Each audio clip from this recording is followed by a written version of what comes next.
Meet Jonathan Bird, one of the world's top underwater nature cinematographers. Traveling the world on assignment for all the major networks, he is an Emmy Award-winning authority on the underwater world. In freshwater or salt, reefs, wrecks, or caves, Jonathan documents the world beneath the waves. Welcome to the Blue World.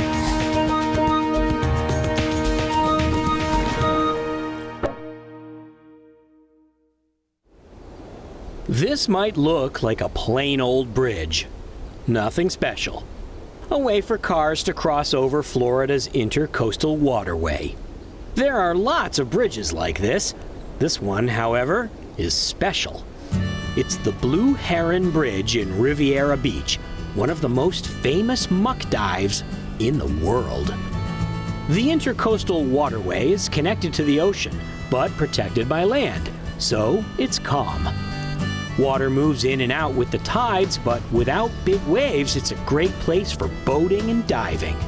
Who would think that in the sand around the pilings of this bridge would be a world-class dive site for rare marine life? Cameraman Todd, Zach of All Trades, and I head on down to Riviera Beach, Florida for a critter diving adventure. The last time I was here, back in 2016, I saw all kinds of stuff, like batfish, an octopus, and a jawfish with eggs. But I definitely didn't find everything that the site is known for. My quarry today is the elusive stargazer. They're here, but they're really hard to find. Our adventure begins with a quick trip to Force E Scuba to rent some scuba tanks. And I'm gonna try to convince my friend Jeff Nelson to be our dive guide because he knows where all the cool critters are. Hey, Jeff! Good to see ya! How's it going? Good. How are you? Good. This is Todd. Hi. How you doing, bud? So what time's the tide tonight? 6 o'clock. We're getting in the water. Getting wet. Man, we better get going. All right. Located at one end of the Blue Heron Bridge is Phil Foster Park.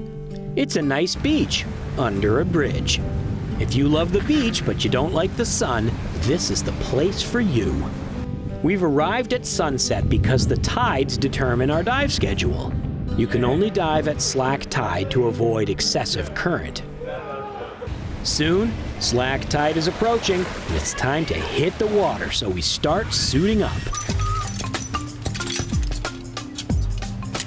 I haven't been scuba diving in a while.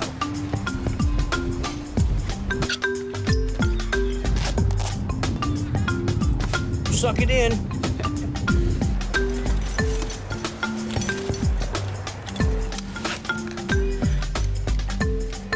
Woo. This is such a fun dive. I'm always excited walking down to the water. I know I'm going to see something cool. I just don't know what it'll be. We don't even swim out. We start the dive in waist-deep water because we'll find stuff immediately. Jeff takes the lead, pulling our dive flag floating above, which keeps us safe from boats in the shallow water. It's already a night dive, but if anything, that makes it easier for Jeff to see stuff with his powerful flashlight. We're not even 2 meters deep and he starts finding seahorses everywhere.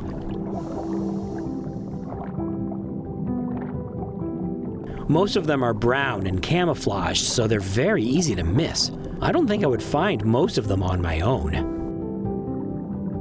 As I film something, Jeff looks for the next cool thing. The seahorses here have a lot of experience with photographers, and I think they've figured out that we won't hurt them, so they're pretty tolerant of our lights. While filming this reddish seahorse, I noticed that the rock in the background is moving. Wait, is that a rock? It's a batfish, one of the weirdest fish in the ocean. It has pectoral fins turned around frontwards to work like feet. It has hidden gill openings in its armpits so it can stay camouflaged. There's a pouty little mouth and a lure that comes out of a hole in its face. Wait for it. There.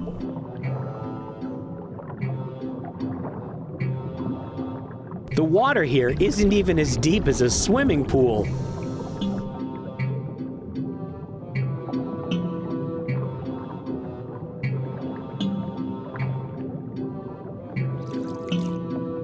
The batfish seems pretty sure that its camouflage is working, but finally it gets tired of me and decides to swim away, which looks like a combination of swimming and waddling. Swaddling?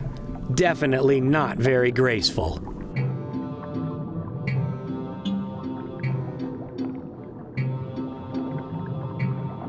Soon I find a flounder, expertly camouflaged in the sand. Unlike most bottom-dwelling fish, flounder lie on their sides, not their belly. But in the adult form, both eyes end up on the same side of their head so that one of them isn't buried in the sand. That gives them good vision from that low vantage point and super camouflage. Nearby, Jeff finds a sole, which is basically the same thing as a flounder. This one, known as a naked sole, doesn't have particularly good coloration for camouflage, so it has a trick.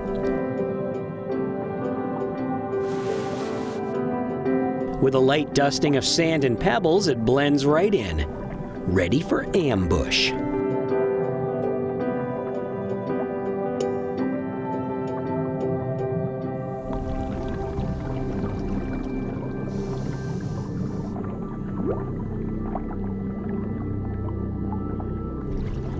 Moving along and scanning the bottom, I come across a burrowing anemone that lives in a tube in the sand. And nearby, a fireworm, an animal with needle-like bristles. This is one critter you never touch. And not far away, a large cushion sea star marching across the sand. Its bright coloration is the opposite of camouflage. It's called aposematic. It means, go ahead and try to eat me, I dare you, I taste bad.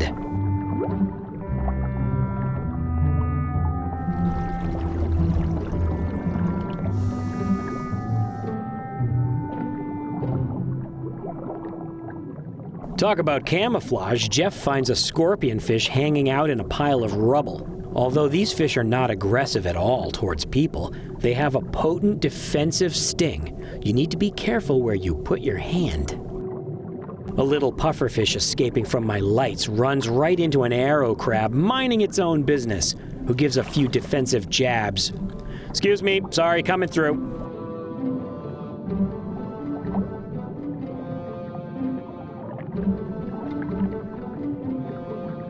It's hard not to love arrow crabs with their spindly limbs, blue claws, and a face like a cartoon character. Speaking of crabs, we find a little decorator crab which has covered itself in red sponges and a couple little white coral polyps. It's a tiny walking coral reef, but unfortunately it looks like maybe the camouflage has gotten a little bit out of control. It can barely walk with all that stuff. And maybe a little front heavy, like an overstuffed scarecrow.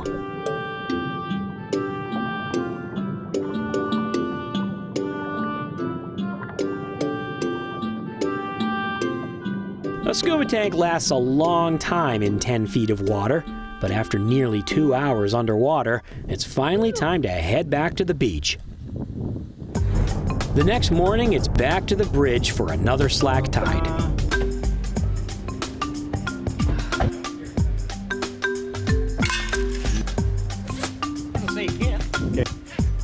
Todd and I suit up and hit the water.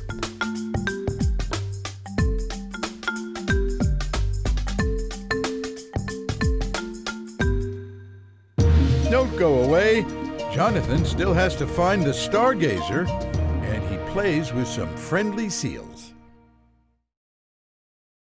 Once again, Jeff has our safety float and his eagle eyes for critter spotting. During the day, it's a little more apparent that this is not deep diving. I feel confident that today we will find that stargazer. We spot an upside-down jellyfish pulsating on the bottom, waiting for the strong sunlight that powers the symbiotic algae in its skin. Jeff takes me over to an old mooring with a bit of rope still attached. There's a tiny striated frogfish that lives here. But it can be very hard to find a frogfish, even when you know it's around here someplace. Just when we're about to give up, he realizes that it moved from the mooring to the end of the rope. The frogfish is so small that I don't even realize what he's pointing to. Once I actually see the teeny fish, I switch over to my super close-up lens.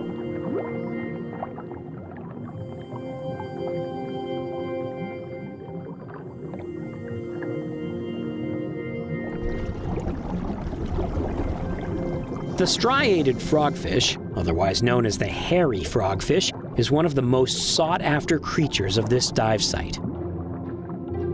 Looking like a sponge covered in marine growth, the hairy frogfish waits patiently for prey. She's only about the size of my thumb, but this is a serious predator. She has a fishing pole on her forehead. On the end is a tiny little lure that looks like a worm. Here, fishy, fishy.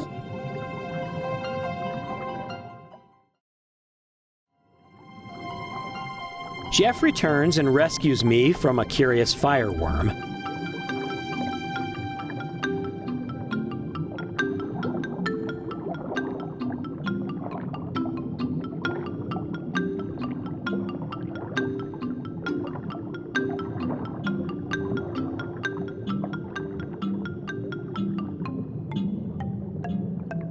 Swimming along, we find a tiny section of reef. All the fish hang out on the reef, while just a few feet away on the sand, it's a different story.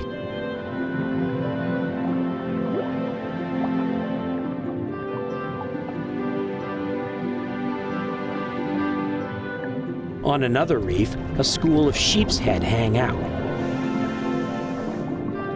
Reef fish like reefs, so out here on the sand, any small patch of reef is like an oasis in a desert. And since the reef is kind of small and the fish really don't want to leave it, they allow me to get pretty close.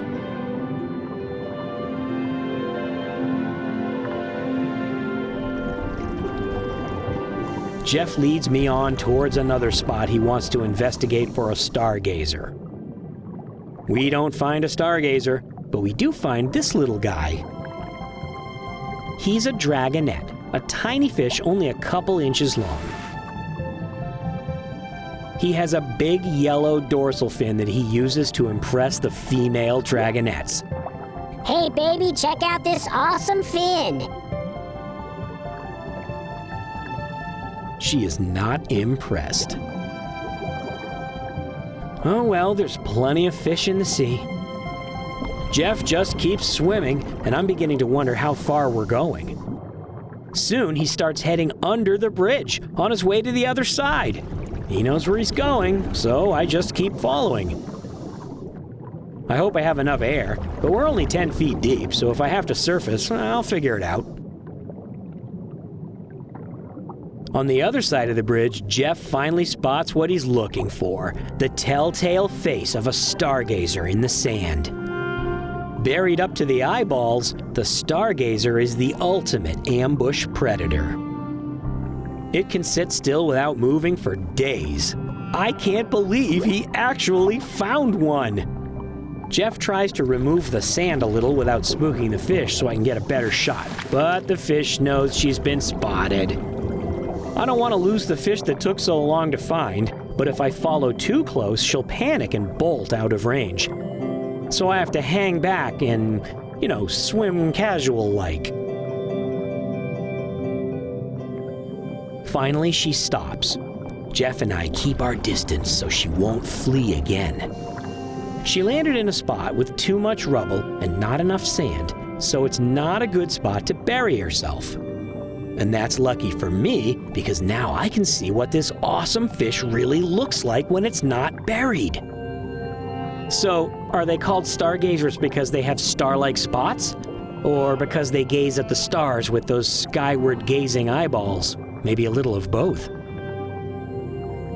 She's being super cool about the camera in her face, but eventually she's ready for a spot she can bury herself and takes off.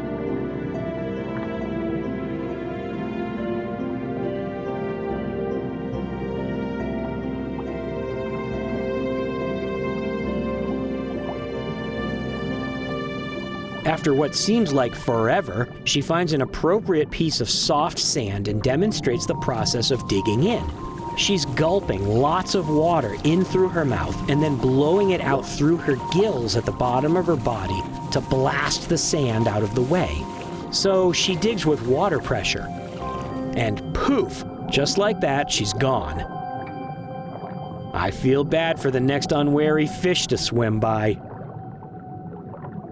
With our tanks getting really low, Jeff and I turn around for the long swim back to the beach. The tide has started to turn and the current picked up. Fortunately for us, we're drifting with the current, so that helps us get back more easily. And we're back in no time. Diving the Blue Heron Bridge is always an adventure. Whether it's night or day, there are all kinds of creatures to see. Some animals are easy to find, but for the rarer things, having a good guide really helps. The rubbly, sandy environment has cultivated a wide variety of adaptations for survival. Finding something like a stargazer is not easy, but when you finally find it, what a rush to see something so rare and amazing in the blue world. So, a couple of days ago, we dropped his sister at college. And we're kind of depressed as we miss her. Yeah. And we needed a little picker-upper. So we're here in Cape Ann with Captain Fran, and we'll see what we can find today.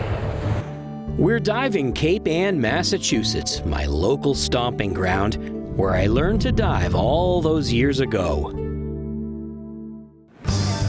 We depart from the marina in Gloucester and head out to the north through the Anasquam River.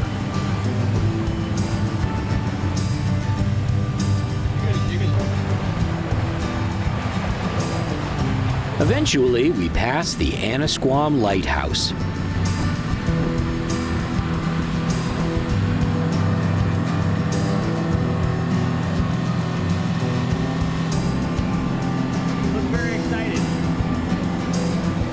Liam and Christine are ready for some cold water fun. We cruise around the north side of Cape Ann to reach a bunch of rocks called the Dry Salvages, memorialized in a T.S. Eliot poem by the same name, where they were made to rhyme with assuages. As a result, many people today still call them the Dry Salvages. Whether salvages or salvages, these rocks likely got their name originally from causing a shipwreck that needed salvaging. In the fog at high tide, they're easy to miss. But they certainly are popular with the local gray seal population. At low tide, they haul out to rest and warm up. But at high tide, they hunt for fish in the surrounding waters. Captain Fran pulls up and throws anchor a ways off, while Christine, Liam, and I suit up for a dive.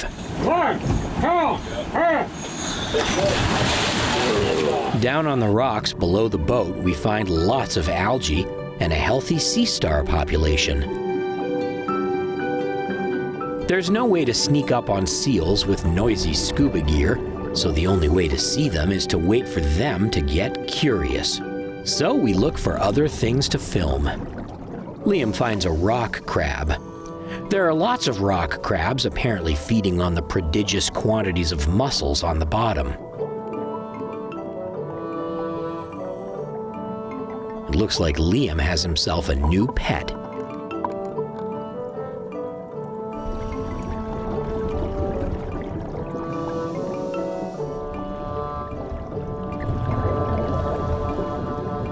I find a lobster hiding under a giant boulder. It's definitely not coming out with the bright lights in its face. Then a seal takes a pass by to check us out.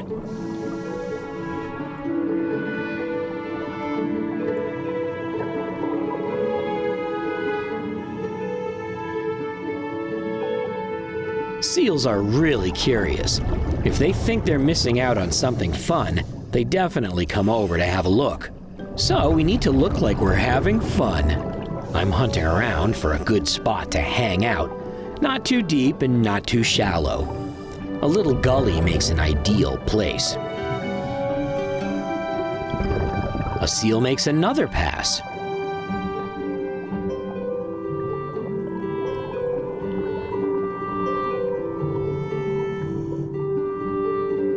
We didn't get the best visibility today, and the shallow water has a lot of loose stuff in it churned up by the waves, but at least we can see him.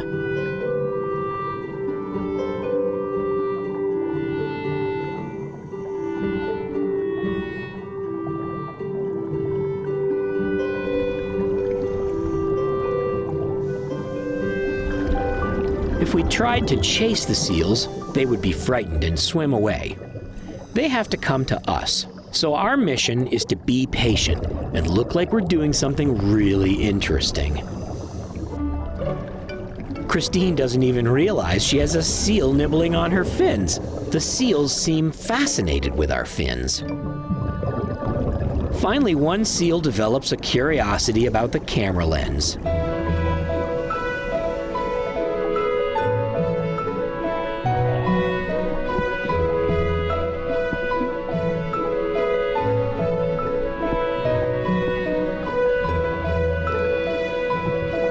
Then Liam uses the secret weapon, fins.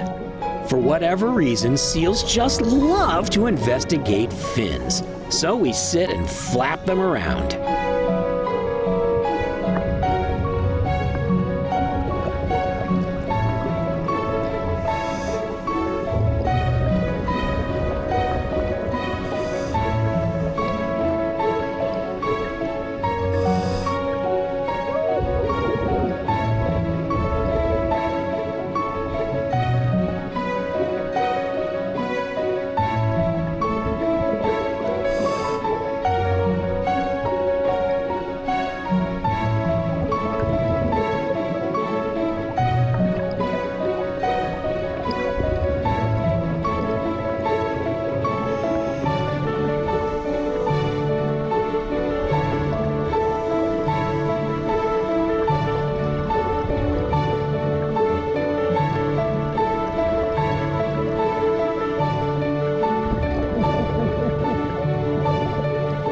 After a while, having had our fun and starting to get cold, we head back to the boat. The salvages are just a bunch of rocks barely poking above the surface of the Atlantic Ocean. They're responsible for more than one shipwreck over the years, but they make an ideal place for seals to climb out of the cold water to rest and warm up. And if it's not too rough, a great spot for a family dive in the blue world.